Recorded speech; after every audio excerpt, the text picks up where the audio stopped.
С вами мегаобзор.ком, и сегодня в центре внимания у нас тонкая и компактная механическая клавиатура Keychron K7. Выполнена в низкопрофильном формате, это раскладка 65%. Более подробная информация по ценам и характеристикам всегда доступна по ссылке в текстовом обзоре. Комплект ее включает интерфейсный кабель, инструмент для извлечения кейкапов и переключателей, сменные кейкапы и руководство пользователя. Корпус клавиатуры выполнен из алюминия. Этот материал, в отличие от пластика, прочнее и надежнее. Это позволило при толщине корпуса 18 мм сохранить высокую жесткость конструкции. Она не продавливается и не дребезжит при сильных нажатиях по клавишам. Ширина корпуса 307 мм. Тут формат исполнения 65%. Отсутствует ряд функциональных клавиш. Они совмещены с цифровым рядом. При этом также выполняют еще и дополнительные действия. Для выбора выполняемой команды доступны Function 1 и Function 2. Среди этих действий есть управление подсветкой символов, громкость воспроизведения, переключение треков, а также запуск элементов операционной системы. Кейкапы у Keychron K7 окрашены в разные цвета. Периметр темный, а центральная основная зона серая, светлее. Кнопка Escape оранжевая. Нанесены как латинские, так и кириллические символы. Они хорошо читаются в ночное и дневное время. Есть многоцветная подсветка с изменяемой яркостью. У кейкапов небольшая высота. Предусмотрена не только их замена, но и замена самих переключателей. Для проведения процедуры есть два вида ключей. Эту особенность можно использовать не только для потенциальной замены при повреждении, но и индивидуализации под каждую клавишу в отдельности. Доступно три вида. Коричневые – это тихие тактильные для печати, красные – тихие линейные – это такие вот универсальные, и синие – они кликают с характерным звуком при нажатии.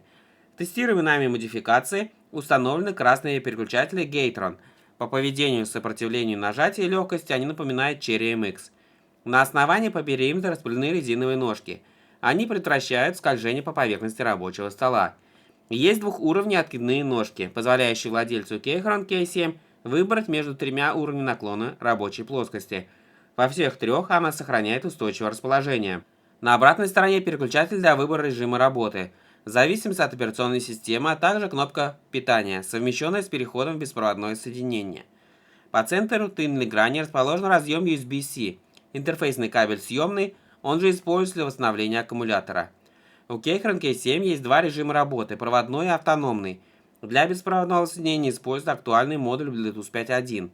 Такой выбор обеспечивает ей возможность работать не только с настольными системами на Windows и macOS, но и носимыми устройствами, например, планшеты и смартфоны. Мы за время тестирования в течение пары недель использовались с разными устройствами, включая планшеты. Все они не требовали дополнительной настройки и не требуют установки драйвера. Определялся он автоматически, не возникало проблем со стабильностью соединения. В беспроводном подключении хорошо себя показало при быстрой печати. Заметной разницы в скорости замечено не было, нажатия не пропускались. Это же касается игр. Но стоит отметить, что формат 65%, особенно после длительной работы, с традиционными клавиатурами, потребует время на адаптацию и привыкание. К преимуществам отнесем возможность эффективной работы на рабочих столах с ограниченным рабочим пространством. Ее же можно будет брать с собой в поездки, например, закинуть в сумку с ноутбуком или планшетом. Встроенного аккумулятора хватает на 2 недели автономной работы. Увеличить автономность можно будет, уменьшив яркость или вообще отключив подсветку. В целом же цикл восстановления занимает примерно 3 часа, процесс зарядки можно совместить с работой. В итоге получаем низкопрофильную механическую клавиатуру с 65% раскладкой. С удовольствием обсудим с вами Keychron K7 в комментариях. Лайк, подписка приветствуется. Пока-пока.